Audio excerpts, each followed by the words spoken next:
एभ्यः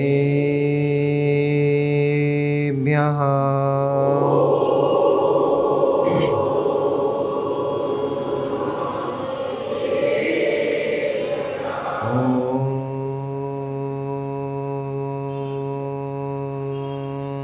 नमः सिद्धेभ्यः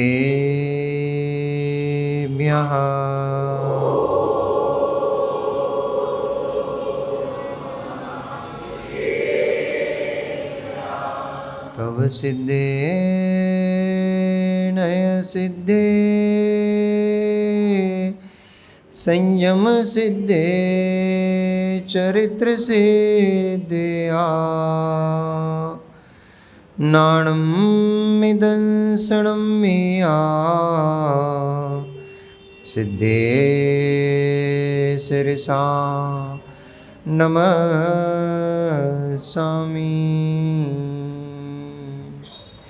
सिद्धं सम्पूर्णभव्यर्थं सिद्धे कारणमुत्तमं दर्शन ज्ञान चारित्र प्रतिपादिकं सम्यक् दर्शन ज्ञान चारित्र प्रतिपादिकं नमो अरिहन्ताणं नमो सिद्धाणं नमो आयर्याणं नमो वज्रायाणं नमो लोये सव्यसाणं। जय बोले अनंत अनंत परम सिद्ध परमेष्ठी भगवान की।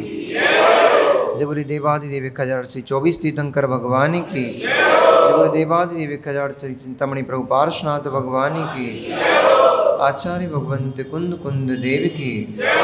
परम पूजनीय आचार्य भगवंत श्री रविश्वर स्वामी महाराज की। परम पूजनीय आचार्य श्रोमणीय अध्यात्म योगी आचार्य गुरुदेव श्री विशुद्ध सागर जी महामुनि राज की। अहिंसामयी जैन धर्म की।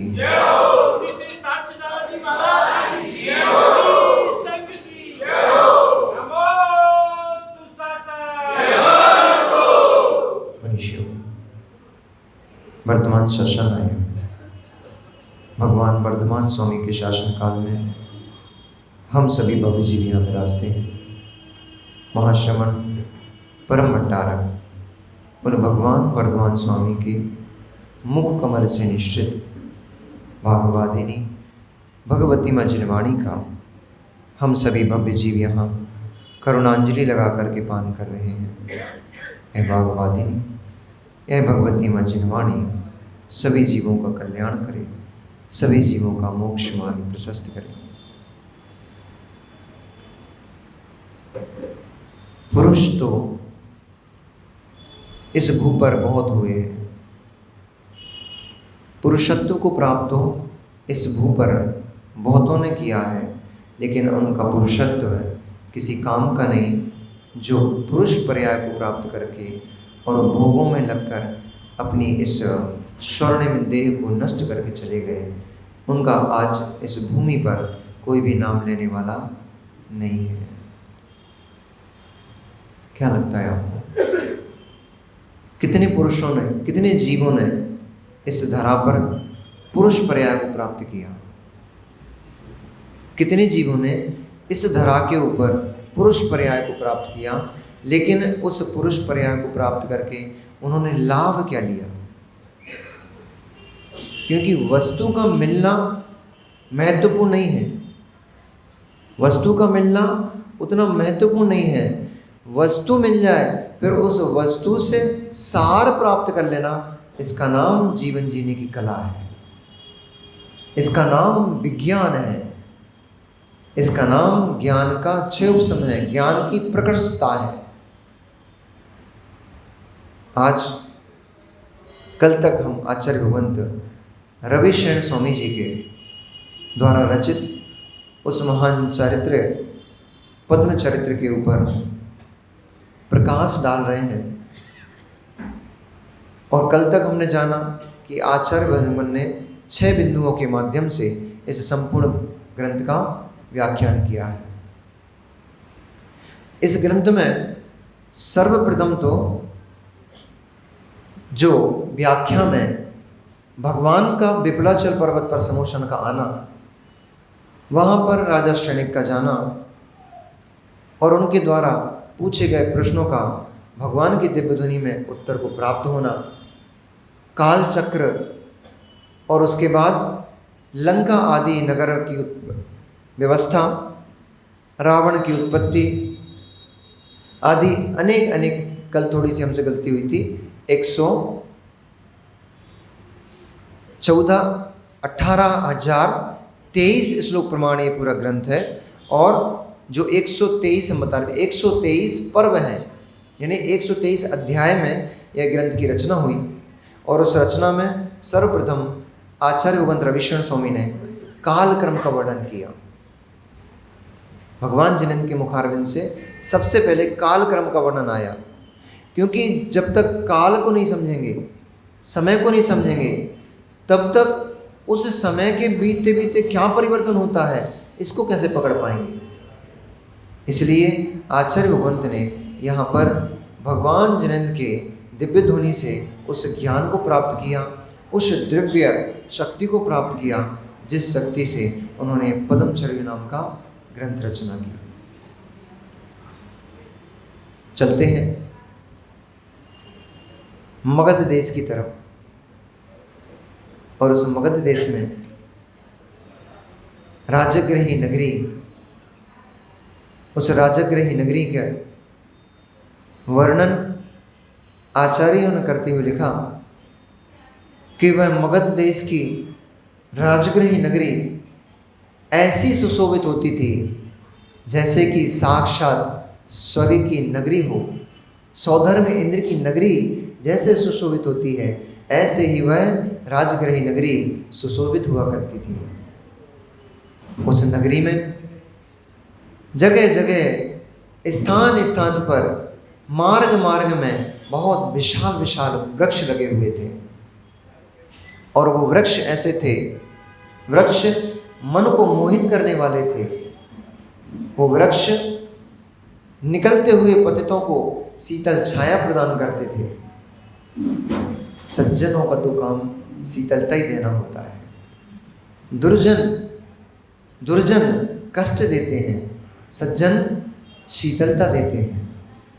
मार्ग में खड़े हुए कांटे के वृक्ष व्यर्थ में ही अपने कांटों को मार्ग पर बिखरा देते हैं।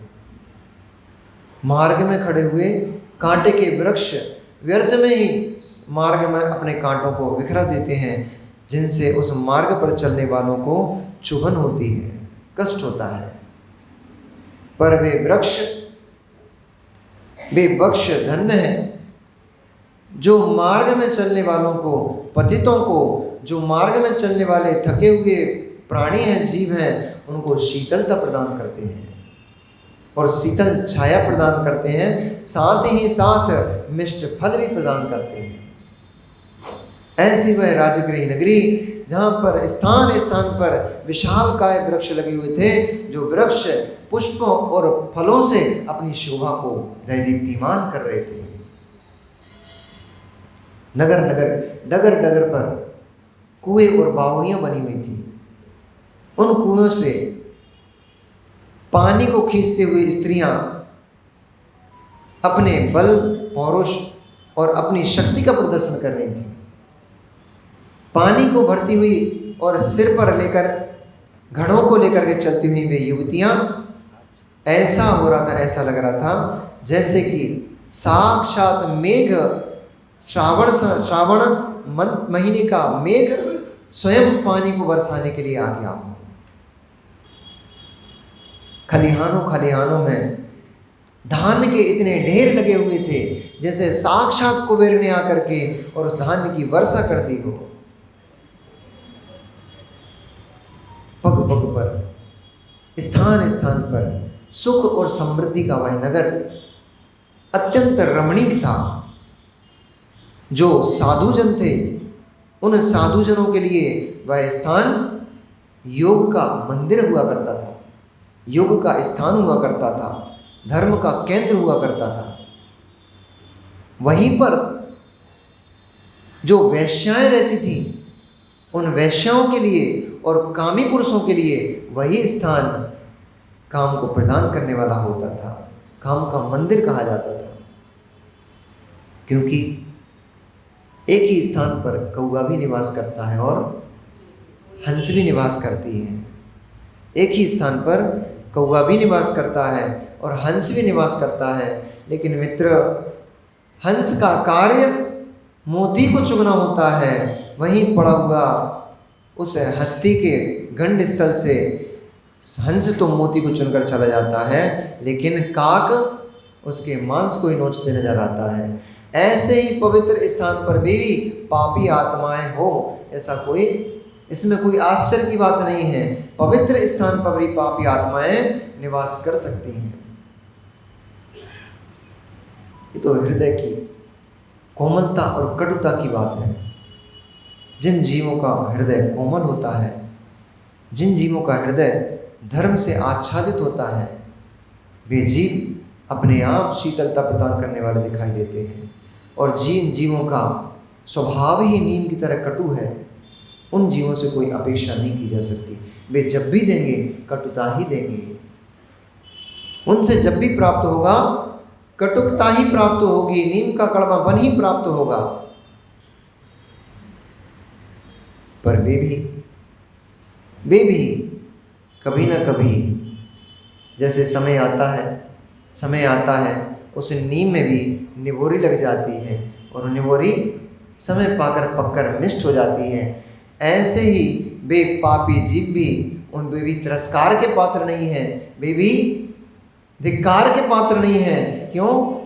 वे नीम के कड़वे फल भी कभी कभी मिष्ट हो जाते हैं। ऐसे ही संसार में भटकता यह प्राणी, संसार में पड़ा हुआ यह पापी आत्मा जीव, वह ही समय पा करके, किसी निमित्त को पा करके वह भी मिष्ट स्वभावी हो जाता है और वह भी पुण्य को प्राप्त करके, पुण्य में वृद्धि करके कभी तप को प्राप्त हो जाता है और भगवत्ता को प्राप्त कर लेता है। ऐसी उस नगर की शोभा, वहाँ की स्त्रियों का वर्णन करते हैं आचार्य भगवंत। तो उन्होंने कहा वहाँ की स्त्रियाँ यद्यपि मातंगों के साथ गमन करती थीं, फिर भी शीलवंत कहलाती थीं। मातंग के अर्थ यहाँ पर दो हैं। मातंग का अर्थ हस्ती भी होता है और मातंग का अर्थ नीच पुरुष भी होता है, कामी पुरुष भी होता है। तो यहाँ पर हस्ती गामिनी स्त्रियाँ थीं। मातंग का अर्थ दुर्जन भी लगा सकते हो, यानी कि सुअर जो होता है वो जाति से तिरंच है, मल का सेवन करता है, नालियों में घूमता है, लेकिन उसकी चाल प्रशस्त चाल कही गई है।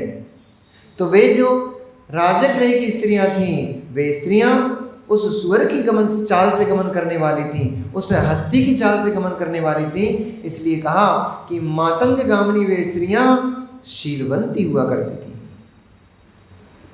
मां, ऐसा आचरण करो कि ऐसे आचार्य भगवंतों को भी आपके प्रशंसा में शब्द खोज खोज कर लिखना पड़े, चुन चुन कर शब्द लिखना पड़े। ऐसे आचरण मत करो कि आपकी निंदा में उनको शब्द को चुनाव करना पड़े कि कौन सा ऐसा शब्द होगा जो बहुत निकृष्ट से निकृष्ट होगा, उस शब्द का मैं इनके लिए प्रयोग करूं।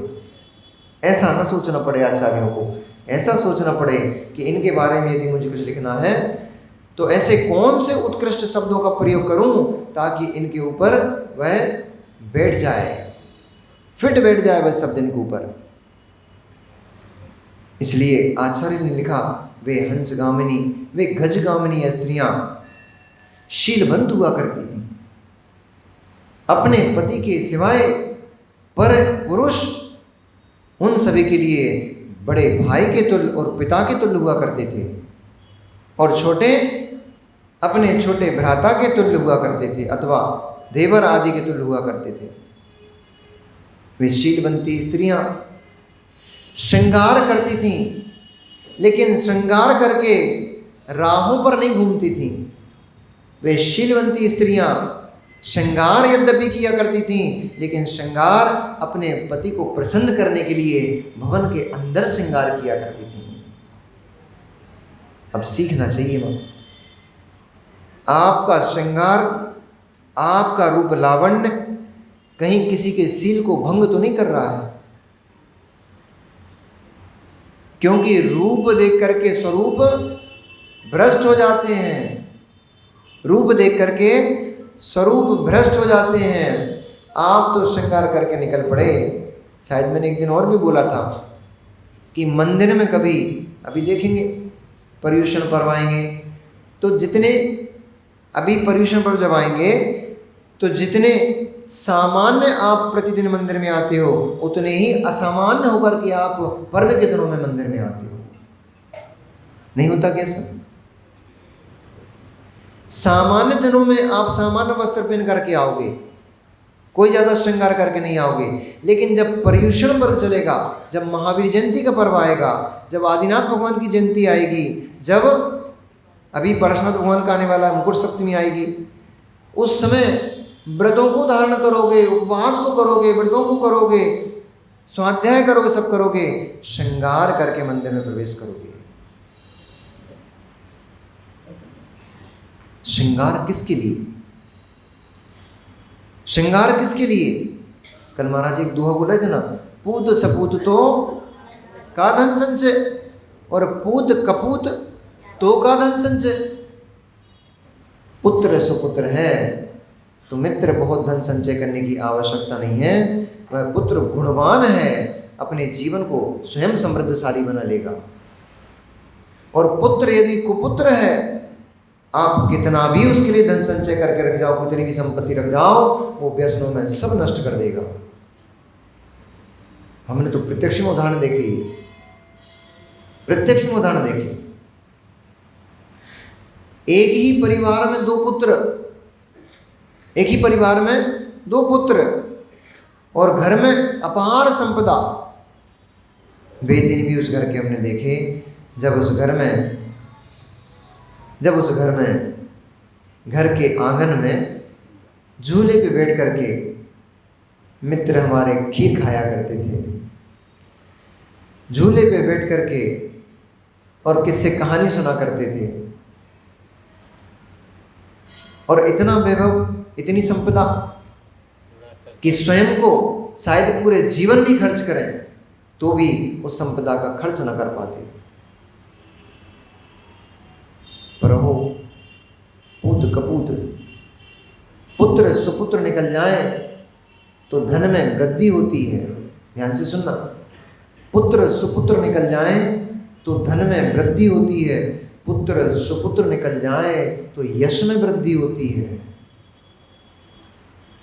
आज भले ही दशरथ को कोई जान पा रहे हो न जान पा रहे हो, लेकिन पुत्र राम ने, पुत्र लक्ष्मण ने, पुत्र भरत ने, पुत्र शत्रुघ्न ने वह काम कर लिया कि युगों युगों तक के लिए। दशरथ ने कोई ऐसा बहुत बड़ा काम नहीं किया, दशरथ जी ने कोई ऐसा बहुत बड़ा काम नहीं किया, सामान्य राजा थे, राज किया उन्होंने, लेकिन रामचंद्र जी के चरित्र ने उनके यश में, उनकी कीर्ति में चार चांद लगा दिए।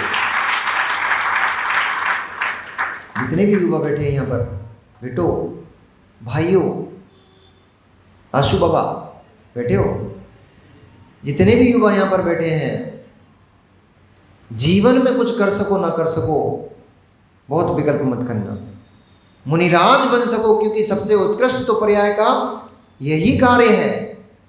इस मनुष्य देह का सबसे उत्कृष्ट कार्य यदि कुछ है तो संयम को ग्रहण करना, मुनिराज बन करके कर्मों की निर्जरा करते हुए मोक्ष लक्ष्मी को प्राप्त करना, यही श्रेयस कार्य है।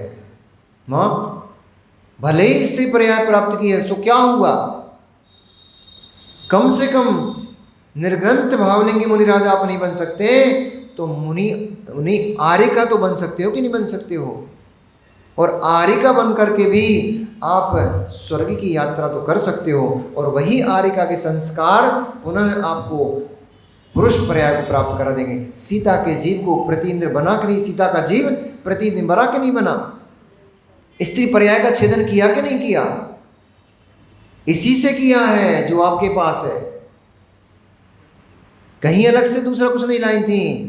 और माँ सीता ने स्त्री पर्याय में रहकर भी अपने आप को पहचान लिया, अपने आत्म द्रव को पहचान लिया, अपनी शक्ति को जान लिया, उस शक्ति को प्रकट करके वे सीता माँ आर्य का पद को प्राप्त हो गई और आर्य का पद प्राप्त करके 16वें स्वर्ग में प्रति इंद्र बन के बैठ गई। उत्कृष्ट कार्य तो यही है कि इस देह को पा करके इस देह से आत्म कल्याण कर लिया जाए। फिर भी यदि उस महा दुर्धर सामान्य नहीं है, क्योंकि सफ़ेद साड़ी का पहनना तो सामान्य हो सकता है, हाथ में पिच्छी को लेना ये सामान्य हो सकता है, हाथ में कमंडलू को लेना ये सामान्य हो सकता है, वैसे तो ये भी सामान्य नहीं है, इसके लिए बहुत ताकत चाहिए पड़ती है। एक भजन गाते थे हम लोग, मूड़ मुड़ाना बहुत सरल है, मन मुंडन आसान नहीं। मूड़ मुड़ाना बहुत आसान है पर मुंडन, लेकिन मित्र मूड़ मुड़ाना भी बहुत आसान नहीं है। दिन में तारे नजर आते हैं मूड़ मुड़ाने के भी, उस तरह से नहीं, हाथों से। जब मुनिराज अपने केसों को निकाल करके सामने पटक देते हैं, वह दृश्य इनकी निष्प्रहता और इनके ममत्व त्याग का, इनका अपने शरीर के प्रति राग के त्याग का परिचायक होता है, प्रदर्शक होता है। और कितनी निष्प्रह प्रवृत्ति, कितनी निष्प्रह वृत्ति मुनिराज की कि देह से भी इतना राग नहीं है। एक बाल तो निकाल करके देखो, सर से, दाढ़ी मूछों को तो भी छोड़ ही दो, सिर से एक बाल तो निकाल करके देखो। माताओं को तो बाल सबसे प्रिय वस्तु है। अपने शरीर के सारे अंगों उपंगों में से सबसे प्रिय यदि कोई होता है तो जैसे माताओं को बाल होते हैं। लेकिन धन्य वे आर्यिका माँ जो अपने सुंदर केसों को अपने ही हाथ से उखाड़ करके नीचे पटक देती है। ये वैराग्य की उत्कृष्टता है, ये वैराग्य की पराकाष्ठा है। शरीर पे सबसे उत्तम वस्तु, उत्तम जिससे सुंदरता होती है, उसको निकाल करके साइड में पटक दिया। अब जो केस इस शरीर को सुंदर बना देते, उन केसों को ही हमने उखाड़ के फेंक दिया है। शरीर की सुंदरता अब किससे होगी? ये निष्प्रवृत्ति है। इसलिए उत्कृष्ट तो यही है, उत्कृष्ट तो यही है कि उस महान दुर्धर इस व्रत को असीधारा व्रत कहा है। यानी तलवार की धार पर चलने जैसा होता है ये व्रत। और मैं तो ऐसा मानता हूँ, आचार्यों ने शायद उस समय ब्लेड का प्रयोग नहीं होता होगा, इसलिए आचार्यों ने सबसे पतली धार तलवार की धार बोलकर उसको बता दिया। मैं तो कहता हूँ पंचम काल में, चतुर्थ काल में तो हो सकता है असीधारा व्रत हो, तलवार की धार पर चलने लायक व्रत हो। पंचम काल में मुनि पद धारण करना यानी ब्लेड की धार के ऊपर चलने के लायक है, जैसा है। चौथे काल में तो वज्र विषम नाराज सेनन हुआ करता था, उत्तम सेनन के धारी हुआ करते थे वे लोग, राजा लोग। और मुनि पद धारण करके वन में चले गए। अब महीनों ना कोई देखने वाला, ना कोई मिलने वाला, ना कोई झेलने वाला। उन्होंने यदि इन व्रतों को पाल लिया तो बहुत बड़ा कार्य नहीं किया। ये मुनिराज हाथ जोड़कर हजारों बार नमस्कार करने योग्य हैं। उनकी आंखें तो, योगी सागर जी, उनकी आंखें तो आंखें नहीं है, उनके तो फूटी कांच के कंचे हैं, कांच के कंचे हैं, जिनको मुनिराज में भी मुनिराज दृष्टिगोचर नहीं हो रहे हैं। एक बार एक हफ्ते आचार्य विशुद्ध सागर के साथ विहार करके देख लो। जिनको मुनिराज नहीं दिखाई देते ना पंचम काल में, वे केवल 8 दिन बस गुरुदेव के साथ विहार करके देख लें, उन्हें पूरे जीवन के सारे रहस्य पता पड़ जाएंगे और उनको पता पड़ जाएगा कि पंचम काल में मुनिराज होते हैं कि नहीं होते हैं। आप लोगों ने विहार किया ना, विहार कराया था अमित भैया, विहार कराया था ना 3 मुनिराजों का। ऐसी कड़कती धूप में कितनी बार पानी पीते थे, कितनी बार पानी पीते थे। क्षण में कई तो बोतल, वो हमारा क्या नाम था उसका, अभी तो सर में गमछा, उस गमछे में बोतल बंधी रहती थी, एक कमर में गमछा और एक सर में गमछा, और उस गमछे में बोतल बंधी रहती थी। मित्र, ऐसी कड़कड़ाती धूप में ये मुनिराज विहार कर रहे हैं, गमन कर रहे हैं। स्थान हो सकता है अनुकूल स्थान ही नहीं मिला, ऐसी धूप में रुके थे कि नहीं रुके थे, ऐसी धूप में कुछ स्थान नहीं मिला, टीन शेड में ही रुक गए। ऊपर से सूर्य तप रहा है, उससे टीन आग उगल रही है और नीचे से लपटें चल रही हैं। और मुनिराज आहार करने गए, पहले ही गिरास में अंतराय हो गया। अब सोचो, अभी बिहार में हमारे साथ हुआ ये, जब हम लोगों ने बरेली से बिहार किया तो पहले हमने केसरौंच किया उपवास, फिर दूसरे दिन आहार किया और बिहार हुआ। बाड़ी पहुंचे, बाड़ी में पूरा अंतराय 20 किलोमीटर की यात्रा की, उसके बाद पूरा अंतराय। फिर आगे चले, नहीं केसरौंच किया, उसके बाद अंतराय हो गया था, फिर बाड़ी में आहार हुआ, बाड़ी में आहार हुआ। फिर बाड़ी से चले, रास्ते में 40 किलोमीटर चलने के 35-30 किलोमीटर चलने के बाद हम रुके, वहाँ आहार किया, पूरा अंतराय। केवल थोड़ा सा 1-2 गिलास जल चल पाए, 1-आध गिलास, और पूरा अंतराय। फिर शाम को फिर चले, शाम को 12-13-14 किलोमीटर चले, सुबह फिर 12-13-14 किलोमीटर चले, कितना हो गया 28-30 किलोमीटर चले, फिर आहार करने निकले। और उसी दिन किस्मत से जो जगह स्थान इन लोगों ने सिलेक्ट किया था वो स्थान नहीं हो पाया। तो एक फैक्ट्री बन रही थी, दाल मिल बन रही थी, उसमें शेड बना हुआ था, उस शेड के नीचे रुकना पड़ा। वो भी पूरा शेड नहीं था, आधी धूप, कहीं धूप तो कहीं छाँव, आधी धूप और आधी छाँव, ऐसे शेड में पूरी तपती दोपहरी में रुकना पड़ा। दूसरे दिन का पूरा अंतराय। तीसरे दिन ओबेदुल्लागंज जाकर 60-65 किलोमीटर की यात्रा करने के बाद फिर जाकर के वहाँ पर आहार हुआ। चौथे दिन भोजपुर पर पूरा अंतराय। 5वें दिन भोपाल पहुँच करके फिर जाकर के आहार हुआ। यानी 9 दिन में लगभग 9 दिन में मात्र 3 दिन आहार हुए थे और 150 किलोमीटर का बिहार हुआ था। अब जिनकी आंखों में फिर भी मुनिराज दिखाई नहीं दे रहा है, चिल्ला नहीं रहे थे, हाय तो नहीं कर रहे थे, हाय हाय कितनी गर्मी। आप तो एक दिन एसी में नहीं मिले तो दिन में नानी नजर आ जाती है, और फिर लाइट और चली जाए तो रात में मामा नाना सब नजर आ जाते हैं, नींद नहीं आती पूरी रात। पर ये मुनिराज, अब आप तो क्या है, घर में पड़े हो आराम से, 3 टाइम खा रहे हो, 4 टाइम खा रहे हो, जैसा मन में आया वैसा खा लिया, वैसा पी लिया, और गद्दों पे बैठ गए, पड़ गए, और पड़े पड़े चिल्ला रहे हो। पंचम काल में मुनिराज नहीं होते, पंचम काल में मुनिराज नहीं होते। मित्र, 4 दिन मुनियों के साथ ऐसी धूप में बिहार करके देख लो, हम मान जाएंगे तुम्हारी बात के मुनिराज होते कि नहीं होते। अरे तुम जैन होकर के, जैन कुल मुत पर होकर तुम्हें श्रद्धा नहीं है, तुमसे भले तो बे लोग हैं, कम से कम नगर नगर में, गांव गांव में इस बिहार को देख के, नग्न मुद्रा को देख करके दरिद्री लोग भी, व्यसनी से व्यसनी लोग भी हाथ जोड़कर नमस्कार करने खड़े हो जाते हैं। वे भी साष्टांग नमस्कार करके कहते हैं, हे भगवान नमस्कार हो तुम्हें, ऐसी धूप में तुम बिहार कर रहे हो, गमन कर रहे हो, हमें तो ऐसे साधु इस भवन में, इस जीवन में कभी देखने को नहीं मिल गए।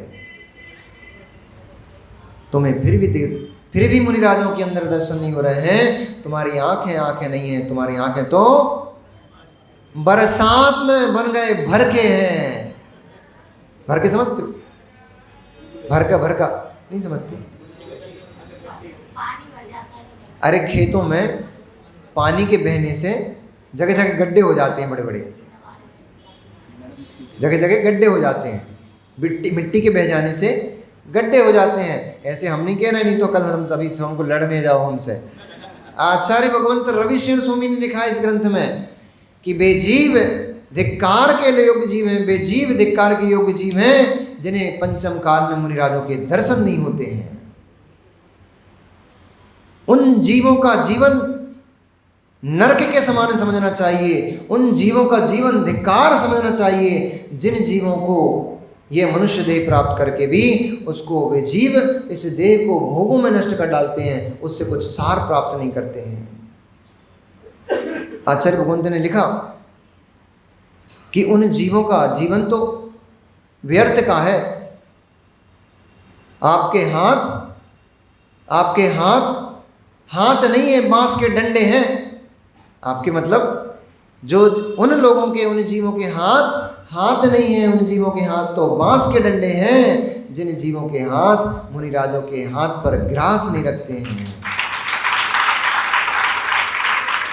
जो हाथ दान के लिए नहीं खुलते हैं वे हाथ नहीं है, वे तो व्यर्थ के बांस के डंडे समझना चाहिए। जो पैर तीर्थ वंदना के लिए नहीं निकलते हैं, जो तीर्थ गुरु वंदना के लिए नहीं निकलते हैं, जो पैर जिन्हें भगवान के दर्शन के लिए नहीं चलते हैं, वे पैर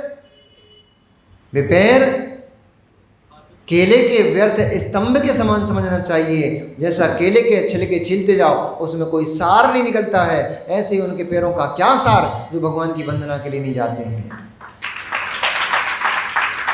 वे आंखें नहीं है, इसी से बोला था मैं, वे आंखें नहीं है, वे तो कांच के कंचे हैं।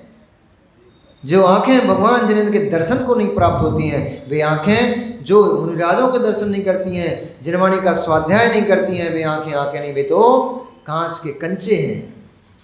और वो मस्तक नहीं है, वो तो सड़ा हुआ नारियल का खोल है। उपमाएं देखो आप, तो आदमी को कहाँ चोट करना है, ये हमारे आचार्य भगवंत से अच्छा कोई नहीं जानता कि कैसे व्यक्ति को कैसे समझाना है। ये प्रज्ञावंत पुरुषों का कार्य है।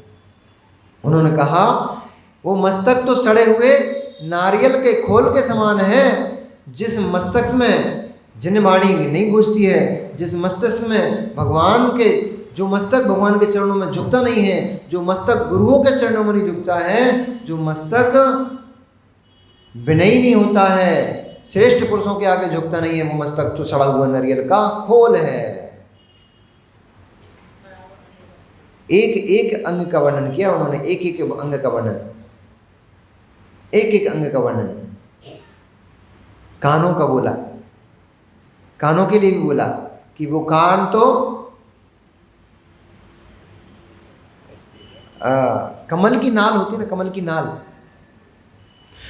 नाली के समान है, जिसमें मल मूत्र और दुर्गंध में वस्तु प्रवेश करते हैं। ऐसी वे नाली समझना चाहिए। उन जीवों के कान ही कान हैं जिनके कानों में तत्व का अमृत घुलता है, बाकी तो सभी के कान नाली के समान समझना चाहिए। इसलिए एक अंग की महत्वता बताते हुए यहाँ आचार्य भगवंत ने इस पर्याय की श्रेष्ठता को बताया है कि इस पर्याय से श्रेष्ठतम कार्य यही है कि इस पर्याय से महाव्रतों को धारण किया जाए और मोक्ष मार्ग प्रशस्त किया जाए। फिर भी यदि कोई जीव उसकी अनुकूलता नहीं है, महाव्रतों को धारण नहीं कर सकता है, तो उसको कम से कम अनुव्रतों को धारण करना चाहिए। अनुव्रत भी धारण नहीं कर सकता है तो कम से कम जिन मार्ग का अनुसरण तो उसको करना चाहिए। जिन्हें तो भगवान द्वारा जो 8 मूल गुण आदि कहे गए हैं, उन 8 मूल गुणों का तो कम से कम पालन करना चाहिए। कम से कम 7 व्यसनों का तो कम से कम त्याग करना चाहिए।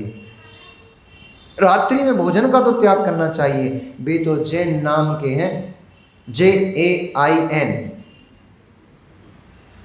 वे तो केवल JAIN मात्र हैं। जिनके घरों में रात्रि में भोजन बनता हो, वे तो जैन कहलाने के लायक नहीं है, क्योंकि जैन का मूल सिद्धांत है। वे लोग क्या जैन कहलाएंगे? बिस्लरी की बोतल निकाली, गट गट गट गट पानी पी गए, तुम्हें कैसे जैन कहें? जो छना पानी नहीं पीता है, जिसके अंदर इतना भी करुणा नहीं है कि एक बूंद, ये नए बच्चे ना, इनको नए तरीके से समझाना पड़ेगा। साइंस ऐसा कहती है कि एक बूंद अनछने पानी में 36,000 450 जीव होते हैं। मित्रों, ये तो वो जीव हैं जो माइक्रोस्कोप से देखे जा रहे हैं, तरस जीव हैं जो माइक्रोस्कोप के से भी देखे नहीं गए, उसके लेंस की पारदर्शिता में भी जो नहीं आए हैं। ऐसे कितने जीव हैं जो माइक्रोस्कोप में देखे गए। वे तो 36,450 गिन पा रहे हो तुम, उन्हें तो कम से कम तुमने गिन लिया। लेकिन ऐसे कितने जीव हैं जिन्हें माइक्रोस्कोप से भी नहीं देखा जा पा रहा। असंख्यात जीव हैं, असंख्यात जीव हैं एक बूंद अनछने पानी में। अब सोचो, कहाँ तुम जैन कहलाओगे। जैन करुणाशील होता है, दयावंत होता है। तुम्हारे अंदर इतनी भी करुणा नहीं कि 36,450 तरस जीवों की तुम रक्षा कर लो। कम से कम इतनी गिन लो जो साइंस गिना रही है। हम तो असंख्यात बोल रहे हैं। जैन आगम में तो लिखा है कि एक बूंद अनछने पानी में असंख्यात जीव होते हैं। माँ, आपने कथा पढ़ी होगी कि एक माँ, बुंदेलखंडी माँ, पानी को छान रही थी। उस पानी की बिलछानी नीचे फैल गई। कितने घर भव खराब हुए थे उसके? 7 भव कुकरी बनी थी, 7 भव सुकरी बनी थी, 7 भव गधी बनी थी, 7 भव वैश्य बनी थी, और भी थे। 49 भव खराब हुए थे। 7 7 7 7 7 7 करके ऐसे 7 भव, 49 भव केवल बिलछानी नीचे गिरने मात्र से 49 भव उस जीव के खराब हो गए थे। अब लगाओ, तुमने तो उठाया, मटके में से गिलास भरी और फ्रिज में से बोतल निकाली और उठाई, गट गट गट गट पानी सीरा अंदर, चुल्लू भर पानी नीचे गिरने से 49 भव खराब हो जाते हैं। तो जितना तुम पानी फैला देते हो, जितना बर्बाद करते हो, बाल्टियों पर बाल्टी, टंकियों पर टंकी पानी फैलाते हो, तुम्हारे कितने भव खराब होंगे। ये केवल भयभीत करने के लिए नहीं लिखी गई कहानियां, केवल भयभीत करने के लिए नहीं लिखी गई कहानियां। आप स्वयं आकलन कर सकते हो, स्वयं कैलकुलेशन कर सकते हो ना, कि जब एक बूंद में 36,450 दृष्ट जीव हैं, दिखने वाले जीव हैं, उनकी कैलकुलेशन लगा लो आप। तो कम से कम एक गिलास में कितना पानी होगा, कितनी बूंदें होंगी? 500 तो होंगी। एक गिलास में 500 बूंद तो होंगी। करो कैलकुलेशन, 36,450 इंटू 500। एक गिलास पानी में इतने जीव मार डाले आपने। फिर एक जग पानी में कम से कम 3 गिलास 4 गिलास पानी बनता है। अब फिर वापस से कैलकुलेशन करो, 36,450 इंटू 500 इंटू 4। फिर एक बकेट पानी में कम से कम 10 जग पानी होता है, इंटू 10। फिर एक बकेट पानी में, एक टंकी पानी में कितने बकेट हो गए? 100-200 बकेट पानी, इंटू 100। इतना पानी प्रतिदिन आप फैला देते हो। नहाने में, कपड़े धोने में, बर्तन धोने में, फर्श की सफाई में, गाड़ी की सफाई में, और भी शरीर की सफाई में। भाई सफाई में असंख्यात जीव आपने मार डाले। अब बताओ, आपके अंदर कहाँ करुणा है, कहाँ दया है? कैसे कहलाओगे जैन? व्यर्थ में पानी छानने का नहीं कहा जाता है, क्योंकि सूक्ष्म दृष्टि है। यहाँ जैनों की दृष्टि सूक्ष्म है, इसलिए एक एक बूंद में जीव छिपा पड़ा है। उस जीव के ऊपर जैनी दया करता है। रात में खा रहे हो, कई हमारे मित्र तो ऐसे हैं, रात में भोजन करने का त्याग है, पर साबूदाने की खिचड़ी रोज बन रही है। एक तो साबूदाना भक्ष, उसको खा रहे हो, भक्ष सेवन कर रहे हो, तो पाप कर रहे हो। भैया, इससे तो अच्छा ये था, हम ये नहीं कह रहे तुम रात में रोटी खाना शुरू कर देना। इससे तो अच्छा ये था कि कम से कम शाम की बनी रोटी तुम रात में खा लेते, उतना पाप तो नहीं लगता। तुमने तो अब शाम को, रात में इधर हैलोजन जल रही, लाइट जल रही है, उधर कीड़े टपक रहे हैं, उनमें तुमने कढ़ाई चढ़ा दी। उस कढ़ाई में छोटे छोटे जीव आके टपक टपक के मर रहे हैं, और वे सब जीव तड़प तड़प के बेचारे अपने प्राण छोड़ रहे हैं। तुम्हें दया नहीं आ रही, तुम्हें क्षुधा दिख रही है, तुम्हें अपना पेट दिख रहा है, अपनी भूख दिख रही है। वे जीव ही नहीं दिख रहे बेचारे, जो जीव उस तेल में तड़प तड़प के मर गए। चिंता मत करो, यही आपके साथ होगा। चिंता मत करो। जो जीव रात्रि में भोजन करते हैं, यहां तक कि हमारे तीर्थंकर भगवान ने तो रात्रि भोजन को पूर्णतः निषिद्ध कहा ही है। वैष्णव संप्रदाय में, हिंदू संप्रदाय में भी उनके गुरुओं ने भी लिखा है कि शाम अंधेरा होने के बाद पानी को पीना यानी खून पीने के बराबर है, और रात्रि होने पर भोजन करना मांस भक्षण के बराबर दोष होता है।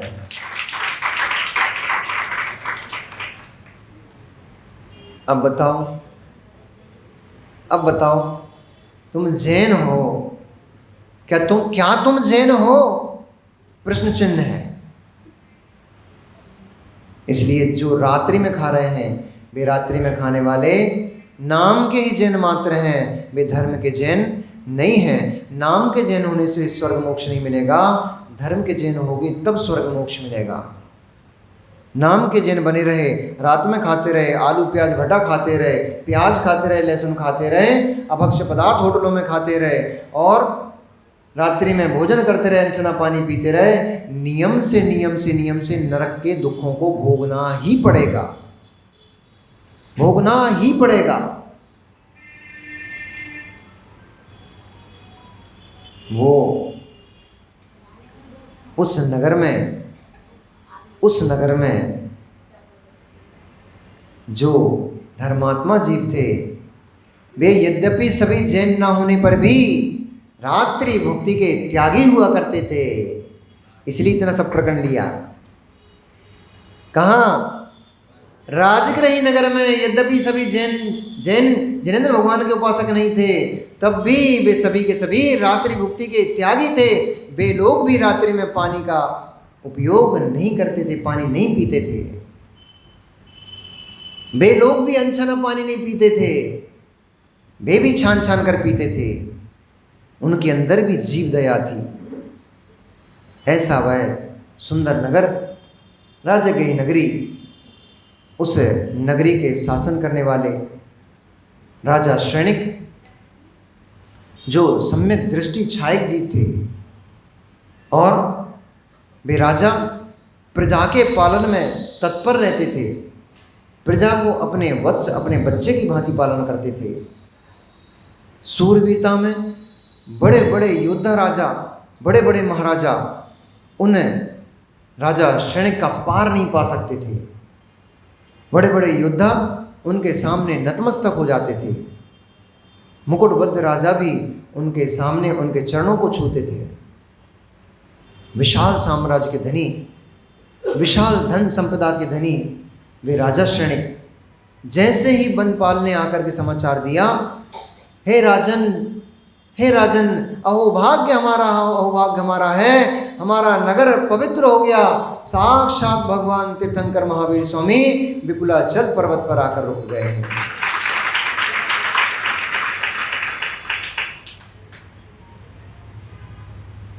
भगवान जिनेंद्र के आने का समाचार सुनते ही राजा श्रेणिक के पैरों में तो पंख लग गए। उनको तो ऐसा लगा अब मेरे पैर पृथ्वी पर रुकने वाले नहीं, अब तो गगनगामी हो गया हूं मैं। और आंखों से अश्रुओं की धारा बहना शुरू हो गई। अहो कितने दिनों के बाद भगवान जिनेंद्र का दर्शन प्राप्त होगा। जब तक राजा श्रेणिक अपने पूरे दरबार को बुला रहे थे, रानी चेलना के पास भागे भागे पहुँचे। चेलनी, क्योंकि राजा श्रेणिक चेलना नहीं चेलनी बोलते थे। आप लोग भी प्रेम से कुछ नाम लेते रहते हो ना, ऐसे वो भी अपनी पत्नी को प्रेम से चेलनी बोलते थे। उन्होंने बोला, चेल्ली तुम्हारे गुरुदेव पधारे हैं नगर में, तुम्हारे गुरुदेव पधारे हैं। और राजा श्रेणिक प्रस्थान की तैयारी करने लग गए। तभी जैसे ही भगवान का विहार समाप्त हुआ, भगवान विपुलाचल पर्वत पर आकर जैसे ही ठहरे, उधर सौधर्म इंद्र के आसन कंपायमान हो गया। उसने तुरंत अवधि ज्ञान लगाया और अवधि ज्ञान से जाना कि भगवान का समोषण विपुलाचल पर्वत पर लगना है। सम्यक दृष्टि जीव होता है तो क्या करता है? आप लोग होते तो क्या करते? ठीक है पहुंच जाएंगे, अभी थोड़ा टाइम है, थोड़ा माताएं तो हमारी ऐसे ही करती हैं, अभी 9 बजने में थोड़ा टाइम है, प्रवचन सुनो, जैसे ही मंगलाचरण होगा तब तक मंडप में पहुंच जाएंगे, प्रवचन सभा में पहुंच जाएंगे। धर्मात्मा जीव क्या करता है? धर्मात्मा जीव जैसे ही देखता है, सुबह उठता है, सबसे पहले उसके अंदर बस केवल एक ही बात चलती है, जल्दी से अपने सारे काम इधर उधर के खत्म करो, निपटा लो, मुझे प्रवचन सुनने के लिए जाना है। भागा भागा वो जीव आकर के गुरुओं के आने से पहले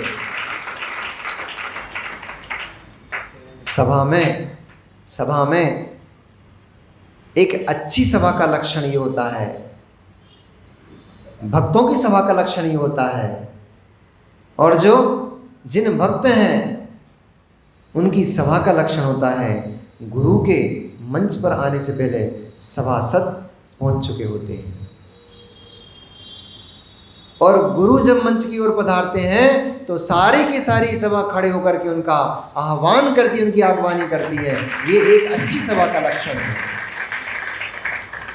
यही नहीं, ऐसी सभा के विराजे लोग, अब लोग में जेंट्स लेडीज दोनों ले लेना, ऐसी सभा में बैठे लोग उनके आगमन मात्र से, गुरुदेव के आगमन से अपने गुण श्रेणी कर्मों की निर्जरा कर लेते हैं। कला होना चाहिए। मैंने शुरू में आपको एक बात बोली थी ना कि मैं आपसे कोई तपस्या नहीं कराऊंगा, कोई उपासना नहीं कराऊंगा, मैं आपको ऐसे ऐसे साधन बताऊंगा जिनमें आपको कुछ भी नहीं करना और आप कर्मों की निर्जरा करोगे, पुण्य कर्म का आश्रय करोगे, बंद करोगे। इसमें क्या करना पड़ा बताओ? पानी छोड़ा, उपवास किया, ऊन उदर किया, रसों का त्याग किया, कुछ किया। बहिरंग रूप तब कुछ भी नहीं किया, अंतरंग रूप विनय तप किया। विनय तप है, विनयो मोक्ष द्वारो कहा है, विनय मोक्ष का द्वार कहा है। ये विनय तप था। गुरु के आने से पहले उस स्थान पर पहुंच जाना चाहिए जिस स्थान पर आकर के गुरु विराजमान होने वाले हैं। गुरु जैसे ही दिखाई दें अपनी आसन छोड़ करके खड़े हो जाना चाहिए, ये विनय है। गुरु के आते ही, श्रेष्ठ पुरुषों के आते ही अपना आसन उनको प्रदान कर देना चाहिए। स्वामी जी आइए विराजिए इसके ऊपर। हम लोगों के लिए भी विनय है, जैसे गुरु पधारे, श्रेष्ठ पुरुष पधारे तो उनका पाटा पीछे से मार्जन कर देना और उनको आसन देना, स्वामी जी आइए विराजिए, ऐसा कहना ये हम लोगों के लिए भी असंख्यात, आपके लिए गुण श्रेणी कर्मों की निर्जरा होगी, हमारे लिए तो असंख्यात गुण श्रेणी कर्म निर्जरा का साधन बनती है। अपनी तो दुकान होलसेल की ना, हम लोग थोक विक्रेता हैं, फुटकर काम नहीं करते, थोक वाला काम करते हैं। तो ऐसा जैसे ही स्वर्ग में सौधर्म इंद्र का आसन कंपित हुआ, सौधर्म इंद्र ने जाना भगवान विपुलाचल पर्वत पर जाकर ठहर गए हैं, वहीं उनका समुषण सजेगा। तुरंत ही अपने आसन से उठता है और उठ करके 7 कदम आगे चल करके सबसे पहले भगवान को नमस्कार करता है। नमस्कार करके फिर कुबेर को आज्ञा करता है कि जा करके समुषण की रचना की जाए। अब आप बोलोगे जब तक भगवान खड़े ही रहे क्या? अरे तो तुम्हारे हमारे जैसी व्यवस्था थोड़ी है कोई कि ड्राइवर को बुलाएंगे, फ़ोन लगाएंगे, फिर ड्राइवर बोल रहा है हम आ रहे हैं भैया, अभी नाश्ता कर रहे हैं, फिर ड्राइवर आएगा, फिर गाड़ी वाड़ी साफ़ होगी, फिर गाड़ी गैरेज से बाहर निकलेगी, बोले हमारा भैया जी वो पेट्रोल तो कम पड़ गया, फिर पेट्रोल लेने जाएगा। ऐसा काम नहीं होता वहाँ पे। तो अरे बैक्टीरिया शरीर है उनके पास, तो बैक्टीरिया रिद्धि है उनके पास, तो कितनी सारी रिद्धियाँ होती हैं, तो वे तो एक पलक झपकते सारे काम हो जाते हैं। जैसे ही सौधर्म इंद्र की आज्ञा हुई, पलक झपकते कुबेर सामने आ गया और पलक झपकते ही ऐरावत हाथी सामने आ गया और पूरा स्वर्ग का जितना वैभव था सौधर्म इंद्र के पास, सारे वैभव के साथ सौधर्म इस इंद्र उस ऐरावत हाथी के ऊपर आरूढ़ हो गया, समोषण के लिए प्रस्थान करने लग गया। अब ऐरावत हाथी भी ऐसा छोटा मोटा नहीं होता कि आपके जैसे हाथी आते इतने बड़े होंगे। कितना ऊंचा, कितना बड़ा होता है? 1,00,000 योजन का होता है वो ऐरावत हाथी। कितने मुख?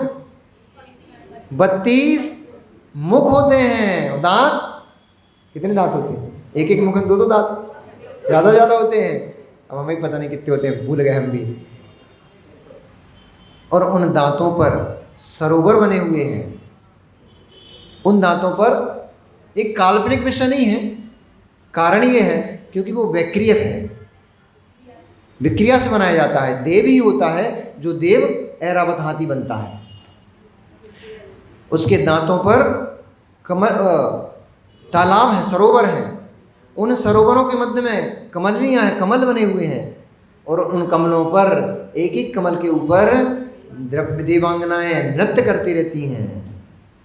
और इतना विशाल, अब 1 लाख योजन का होगा, छोटा मोटा तो होगा ही नहीं, बड़ा ही होगा। आपका तो पूरा जम्बूद्वीप कितना बड़ा है, 1 लाख योजन का जम्बूद्वीप है, यानी पूरा जम्बूद्वीप समझ आएगा इतना बड़ा। अब फिर क्वेश्चन उठ जाएगा एक कि भगवान का समोषण इतना बड़ा नहीं था पूरा जम्बूद्वीप के बराबर तो महावीर स्वामी का। अरे बताए ना, बेक्रियक होता है, सिमट जाता है भैया, तुम्हारी लीड टपक गई।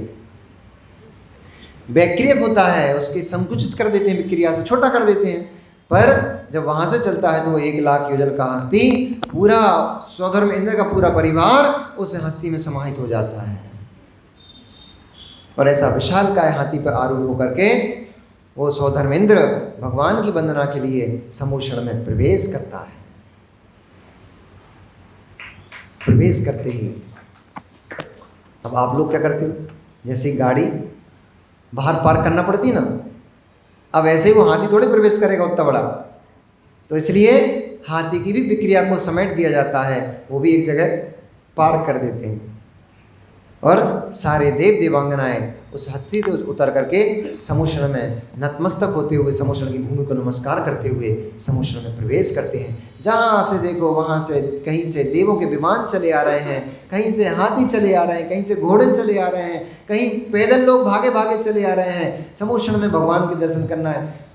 आते आते जब तक कुबेर समूषण की रचना कर चुका था, नहीं तो सोचो समूषण कहाँ से आ गया। अभी समूषण की रचना हो गई, भगवान समूषण में विराजमान हो गए और लोग भागे भागे उस समूषण की तरफ चले आ रहे हैं। ऐसे दृश्य को देखते हुए सैनिक, राजा सैनिक पूछता है अपने मंत्री से कि मंत्री आज क्या है, नगर में क्या उत्सव है, क्या नगर में कोई उत्सव है क्या, तुमने मुझे कुछ बताया ही नहीं, ये लोग क्यों भागे जा रहे हैं। बोले महाराज महाराज महाराज, जिसके लिए आप भागे जा रहे हो उसी के लिए ये पूरी प्रजा भी भागी जा रही है। जैसे आप पूरे दल बल के साथ समूषण के लिए जा रहे हो, वैसे ही नगर के प्रत्येक प्राणी समूषण के लिए भागे जा रहे हैं। उनको भी भगवान जिनेंद्र के दर्शन और वंदना करने का सौभाग्य प्राप्त करना है। समूषण भूमि को देखते ही सैनिक अपने हाथी से नीचे उतर जाते हैं।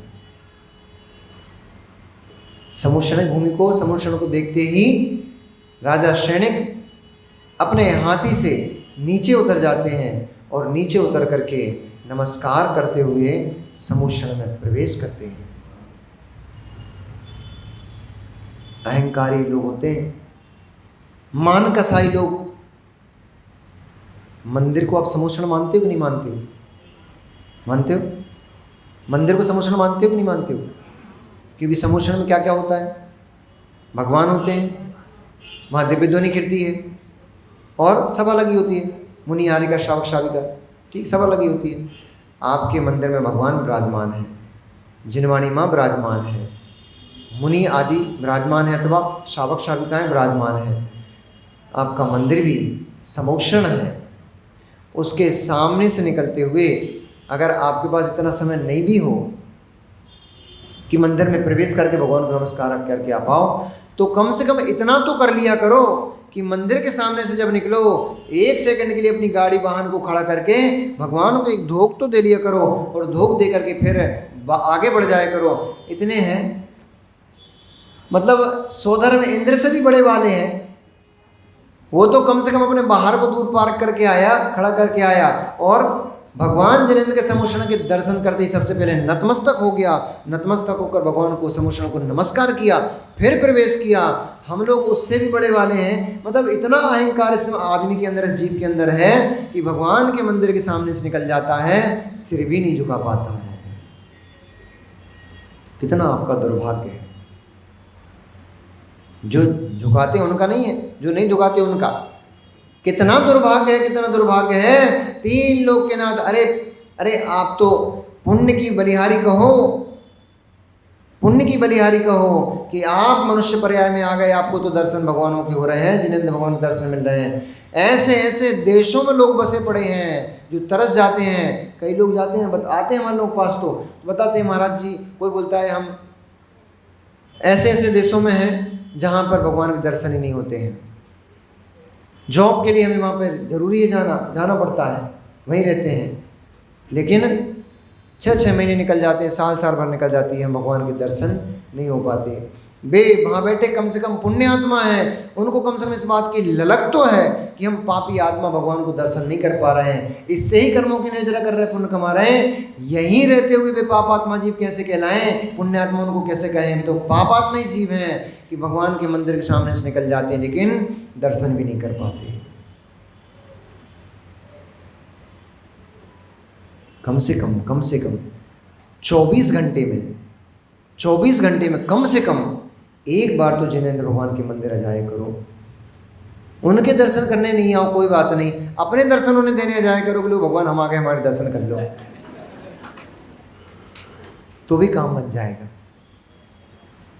कम से कम 24 घंटे में कितने लोग हैं इस कथा के श्रवण का सार प्राप्त करेंगे। कितने ऐसे लोग हैं जब सौधर में इंद्र साक्षात भगवान को नमस्कार करने जैसे ही पता लगा कि भगवान का समोषण लगने वाला है, तुरंत भागा सारे काम। तुम्हारे पास इतने काम नहीं होंगे जितने स्वर्ग में उसके पास होंगे। यद्यपि उनके पास कोई काम वाम नहीं रहते हैं, फिर भी वे भी अपनी सभाओं में विराजमान रहते हैं, उनकी भी अपनी व्यवस्थाएं हैं। उन सारी व्यवस्थाओं को छोड़ छाड़ करके वो सौधर्म इंद्र भगवान के समोषण में आ सकता है। चलो सौधर्म इंद्र के पास कोई काम नहीं, चक्रवर्ती के पास तो बहुत सारे काम होते कि नहीं होते हैं, राजे महाराजाओं के पास तो बहुत सारे काम होते कि नहीं होते हैं। इतना बड़ा साम्राज्य, इतना बड़ा वैभव, सब कुछ छोड़ छाड़ करके, सबको एक साइड रख के, और वे राजे महाराजे, वे चक्रवर्ती और बड़े बड़े मुकुटबद्ध राजा आकर के जब भगवान के दर्शन करते हैं तो तुम उनसे भी बड़े हो का कि 24 घंटे में एक बार भगवान के दर्शन नहीं कर सकते? नहीं कर सकते ना? कौन कौन नहीं करेगा, हाथ उठाना। 24 घंटे में एक बार भी भगवान के दर्शन कौन कौन नहीं करेगा? मतलब सब करेंगे? नहीं, उनसे नहीं उठवाना, क्योंकि वो तो कम उठाते हैं। कौन कौन नहीं करेगा? अब जो जिन हाथ नहीं उठाए उन सबका नियम हो गया कि वे सब करेंगे। कभी कभी क्या होता है, कभी कभी अपनी बात मनवाने के लिए उल्टा बोलना पड़ता है। सीधे में चालाक लोग हैं ये लोग, सीधे में चालाकी कर लेते हैं, इसलिए उल्टा करके इनको मनवाना पड़ती बात। तो सभी का आज से नियम हो गया कि 24 घंटे में कम से कम एक बार भगवान जिनेंद्र के दर्शन करेंगे। और प्रवेश करते ही उन्होंने जैसे ही भगवान के स्वरूप को देखा, गदगद हो गया। उसको ऐसा महसूस हुआ कि मेरे जीवन के सारे पाप, हे प्रभु, आपके दर्शन मात्र से धुल गए। मेरे जीवन में ना कितनी पर्यायों में मैंने जो भी पाप संचित किए होंगे, उन सारे के सारे पापों का आज मैंने निराकरण कर दिया, उन सब पापों को आज मैंने ध्वस्त कर दिया आपके दर्शन पा करके। और बहुत विशाल भक्ति के साथ उसने भगवान जिनेंद्र की पूजन अर्चना की। पूजन अर्चना के उपरांत नमस्कार किया सभी ने, और सभी ने नमस्कार करते हुए भगवान के समोषण में अपने अपने स्थान पर अपना अपना स्थान ग्रहण किया, अपने अपने स्थान पर जाकर बैठ गए। सबसे पहले कोटे में 7 भूमियाँ थीं। 7 भूमियाँ के बाद 8वीं जो भूमि थी, उस भूमि पर 12 सभाएं लगी हुई थीं। उन 12 सभाओं में कैसी थी? ऐसी नहीं थी अपनी जैसी सभा लगी छोटी मोटी, ऐसी सभा नहीं थी। जहाँ तक दृष्टि डालो वहाँ तक भक्तों की भीड़ ही भीड़ नजर आ रही थी, और कुछ भी नजर आता नहीं था। उन कोटों की दीवारें स्फटिक मणि की बनी हुई थी। तुम्हारे यहाँ का कांच लगा दिए, सामने पंखे लगे हैं, ये चक्र चल रहे हैं। वहाँ समोषण का वातावरण ही ऐसा था कि वहाँ पंखे कूलर की एसी की आवश्यकता नहीं थी। वहाँ तो सुंदर मधुर मधुर सुंदर सुंदर मंद मंद वायु बह रही थी, सुगंधित वायु बह रही थी। मेघ कुमार देवों ने उस स्थान को ऐसा कर दिया था कि संपूर्ण पृथ्वी जो कितने योजन की, 1 योजन तक, वैसे 1000 योजन तक सुभिक्षता छा जाती है। भगवान जहाँ विहार करते हैं उसमें 1000 योजन तक सुभिक्षता ही सुभिक्षता छा जाती है। 1000 योजन तक कुछ भी पाप आदि नहीं होता है। फिर भी जिस स्थान पर भगवान समुद्र में बैठे थे उस स्थान में 1 योजन तक की पूरी भूमि निष्कंटक भूमि हो गई, तृण आदि से रहित हो गई।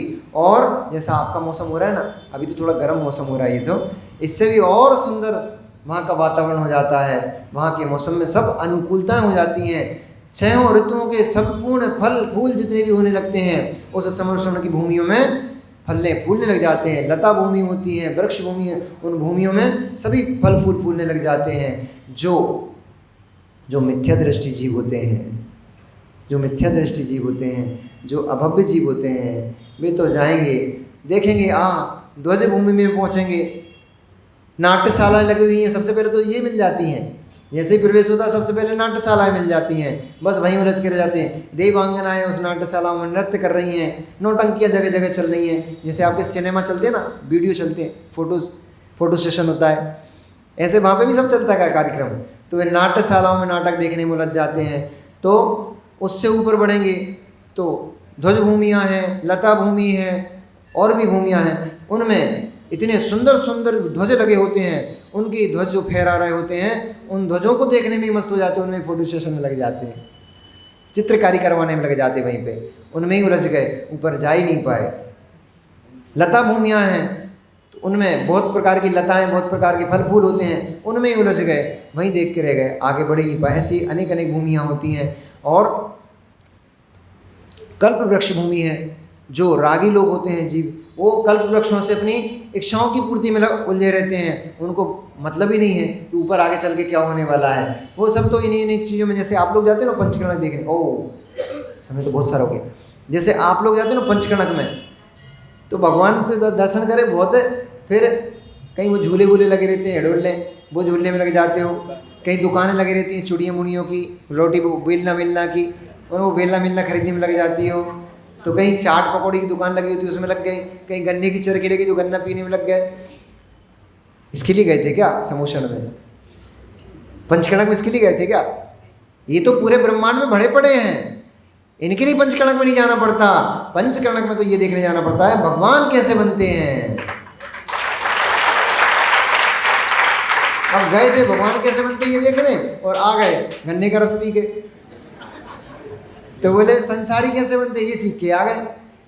ऐसे ही समुद्र में भी सबका प्रवेश नहीं हो पाता है। सब जो जो जो निकट भव्य जीव हैं, जिनका कल्याण शीघ्र होना है, ऐसे ही जीव समुद्र में प्रवेश करते हैं। बाकी सभी जीव तो घूम फिर के वापस आ जाते हैं। उस समुद्र में जो 12 सभाएं लगी हैं, सबसे पहले वहाँ पर किसकी सभा होती है? सबसे पहले मुनिराजों की सभा होती है। गणधर परमेष्टि के साथ सबसे पहली सभा में मुनिराज विराजमान होते हैं। फिर द्वितीय सभा में, दूसरी सभा में वैमानिक यानी स्वर्ग की देवियां विराजमान होती हैं। फिर तीसरी सभा में आरिका माता जी की सभा होती है, आरिकाएं विराजमान होती हैं। चौथी सभा में ज्योतिष के देवों की देवियां होती हैं। पांचवी सभा में व्यंतरों की देवियां होती हैं। छठवीं सभा में भवनवासियों की देवियां होती हैं। सातवीं सभा में ज्योतिष के देव होते हैं। आठवीं सभा में व्यंतरों के व्यंतर देव होते हैं। नौवीं सभा में भवनवासी देव होते हैं। 10वीं सभा में कल्पवासी देव होते हैं। और 11वीं सभा में मनुष्य आप लोग विराजमान होते हैं। मनुष्य सब एक साथ मनुष्य विराजमान होते हैं। और 12वीं सभा में त्रियंश विराजमान होते हैं। ऐसी वह सभा जिसमें कोई भेद नहीं, कोई भाव नहीं, जैसी ये सभा लगी हुई है। कौन जयसवाल, कौन पोरवाल, कौन परवार, कौन क्या, कोई मतलब नहीं। हमें तो केवल राम कथा से प्रयोजन है। ऐसे ही कितना आनंद है, देखो कितने अच्छे लग रहे सारे चेहरे, देखो। ऐसे ही भगवान के समोषण में कौन कौन सा देव है, कौन कौन सी देवी है, कहाँ के हैं, कहाँ से आए, उससे कोई प्रयोजन नहीं। वो तो बस टकटकी लगा करके भगवान जिनेंद्र के मुखारविंद की ओर देखते रहते हैं, उनकी आकृति को देखते रहते हैं। अहो अहो अहो भगवान की निष्प्रता कि भी भगवान उस 8वीं भूमि के ऊपर 3 कटनियाँ और उन कटनियों के ऊपर कमलासन के ऊपर वे भगवान अधर में 4 अंगुल उस भूमि से ऊपर बैठे हुए, उस कमल से ऊपर बैठे हुए हैं। अब आगे कैसी भी कटनियाँ हैं, कैसा भगवान का सिंहासन है, और फिर सभा में बैठे लोगों की जिज्ञासाएं क्या उत्पन्न हुई, उन्होंने भगवान से क्या प्रश्न किए, फिर उसके उत्तर में भगवान ने क्या कहा, कल जानेंगे आफ्टर अ स्मॉल ब्रेक। तब तक के लिए बस समुद्र में चलो और अनुभवन करो, आज पूरे दिन अनुभवन करना कि वह समुद्र में प्रवेश हमारा हो गया है। अब कल भगवान के सर्वांग से दिव्य ध्वनि का श्रवण करेंगे, अमृत का पान करेंगे। भगवान महावीर स्वामी की